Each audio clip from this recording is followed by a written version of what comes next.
নমস্কাৰ শ্ৰদ্ধাৰ ছাৰ-বাইদেউসকল the learning point YouTube চেনেলৰ অন্য এক ভিডিঅ'লৈ আপোনাক স্বাগতম জনাইছোঁ। আজিৰ ভিডিঅ'টো মই লৈছোঁ বিশেষকৈ অংগনবাড়ী কৰ্মী, সহায়িকা আৰু আশা কৰ্মীসকলৰ কাৰণে আপোনালোকৰ কাৰণে কেইবাটাও গুৰুত্বপূৰ্ণ খবৰ আছে। দৰমহাকৈ আদি কৰি বিভিন্ন খবৰ ভাল আছে আৰু আপোনালোকে এই ভিডিঅ'টো স্কিপ নকৰাকৈ সম্পূৰ্ণ শেষলৈকে চাই থাকিব।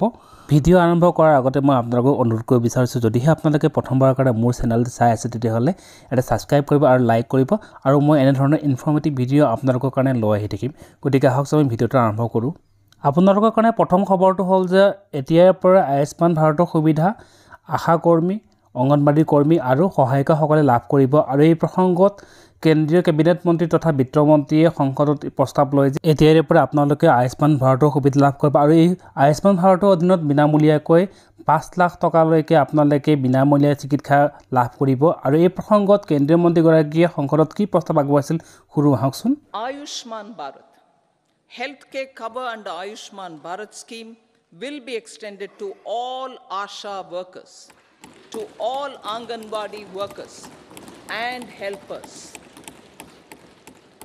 অংগনবাড়ী কৰ্মীসকলৰ কাৰণে দ্বিতীয় ভাল খবৰটো হ'ল যে আপোনালোকৰ দৰমহাৰ লগতে এতিয়া আপোনালোকৰ বিদ্যালয়লৈ অহা খাদ্যৰ টকা বৃদ্ধি হোৱাৰ সম্ভাৱনা আছে। এই প্ৰসংগত বিৰোধী পক্ষই তীব্ৰ সমালোচনা আৰু কটাক্ষ কৰে। শিশুসকলৰ কাৰণে যি টকা আৰু গৰ্ভৱতী মহিলাসকলৰ কাৰণে যি দৈনিক ন্যূনতম টকা, এই টকাক লৈ সমালোচনা কৰিছে যে এই ন্যূনতম টকাই কি উন্নতি কৰিব, শিশুৰ কি বিকাশ কৰিব আৰু গৰ্ভৱতী মহিলাসকলৰ কি উন্নতি সাধন কৰিব। এই প্ৰসংগক লৈ বিৰোধী পক্ষই সংসদত তীব্ৰ সমালোচনা কৰে।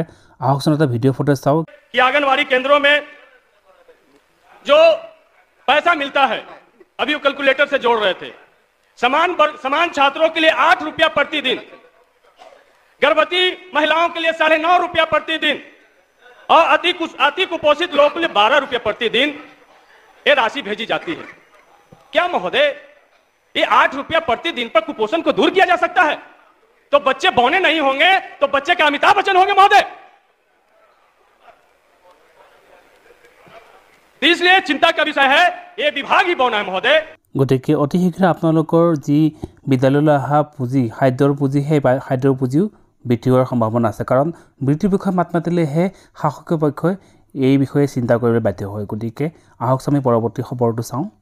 আজিৰ তাৰিখত অংগনবাড়ী কৰ্মীসকলে আটাইতকৈ ডাঙৰ খবৰটো হ'ল যে দৰমহা বৃদ্ধিক লৈ আৰু এই সন্দৰ্ভত মই ইতিমধ্যে ভিডিঅ' আগবঢ়াইছোঁ যে আমাৰ কেন্দ্ৰীয় চৰকাৰে ষ্টেণ্ডিং কমিটি গঠন কৰিছিল এই সন্দৰ্ভত আৰু ৰাজ্য চৰকাৰৰ মুখ্যমন্ত্ৰী ডাঙৰীয়াও এখন কমিটি গঠন কৰি দিছে ইতিমধ্যে আপোনালোকৰ দৰমহা বৃদ্ধি সংক্ৰান্তত। আৰু আপোনালোকৰ জ্ঞাতাৰ্থে মই জনাব বিচাৰিছোঁ যে আমাৰ যিবোৰ কেন্দ্ৰীয় চৰকাৰৰ আঁচনি ICDS হওক, PM পোষণ হওক বা NRSM বা SSA যিটো টেটৰ শিক্ষকখিনি চাকৰি কৰিছে, এই সকলোবোৰ স্কিম কেন্দ্ৰীয় চৰকাৰৰ স্কিম আৰু এই কেন্দ্ৰীয় চৰকাৰৰ স্কিমৰ ক্ষেত্ৰত বিশেষকৈ কিছুমান ৰাজ্য যেনেকৈ বিশেষ ৰাজ্যৰ স্থান আছে আৰু এই বিশেষ ৰাজ্যৰ স্থানৰ ক্ষেত্ৰত আবণ্টনৰ পুঁজিৰ অংশটো বা অনুপাতটো বেলেগ ধৰণৰ হয়। বাকীবোৰ ৰাজ্যৰ ক্ষেত্ৰত 60-40, 60% চেণ্ট্ৰেল গভৰ্ণমেণ্টে দিব, 40% ষ্টেট গভৰ্ণমেণ্টে দিব।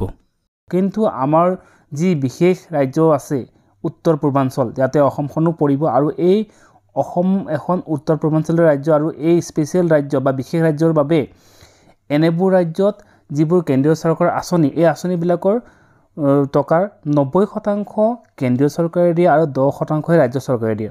অৰ্থাৎ আজি দেশত যদি এজন টেটৰ শিক্ষকৰ 50,000 দৰমহা, তেতিয়াহ'লে তাৰে 10% অৰ্থাৎ 5,000 টকাহে ৰাজ্য চৰকাৰে দৰমহা দিয়ে আৰু বাকী 90% অৰ্থাৎ 45,000 টকা দৰমহা কেন্দ্ৰীয় চৰকাৰে দিয়ে। ঠিক তেনেকৈ আপোনালোকৰ ICDSৰ যিবোৰ আবণ্টিত পুঁজি হওক দৰমহা, এইবোৰ 90%হে কেন্দ্ৰীয় চৰকাৰে দিয়ে, তাৰে 10%হে ৰাজ্য চৰকাৰে দিয়ে। এনে ক্ষেত্ৰত আপোনালোকৰ দৰমহা দুগুণ বৃদ্ধি হোৱাৰ সম্ভাৱনা আছে। কেন্দ্ৰ আৰু ৰাজ্য চৰকাৰ দুয়োফালৰ পৰা আপোনালোকৰ দৰমহা বৃদ্ধি পাব।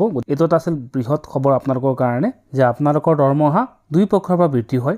90% কেন্দ্ৰীয় চৰকাৰে দিব আৰু 10% অসম চৰকাৰে দিব। সেয়েহে আমাৰ কেন্দ্ৰীয় চৰকাৰৰ ৰিপৰ্ট নহালৈকে অসম চৰকাৰে কমিটি গঠন কৰিব দিছে। কেন্দ্ৰীয় চৰকাৰে কিমান বঢ়াব তাৰ ওপৰত ডিপেণ্ড কৰি তাৰ 10% ৰাজ্য চৰকাৰে বহন কৰিব। গতিকে এইটো আছিল আজি আপোনালোকৰ কাৰণে বিশেষ ভিডিঅ'। গতিকে আপোনালোকৰ যদি মোৰ ভিডিঅ'টো চাই ভাল লাগিলে তেতিয়াহ'লে লাইক, কমেণ্ট আৰু ছাবস্ক্ৰাইব কৰিব নাপাহৰিব। ধন্যবাদ।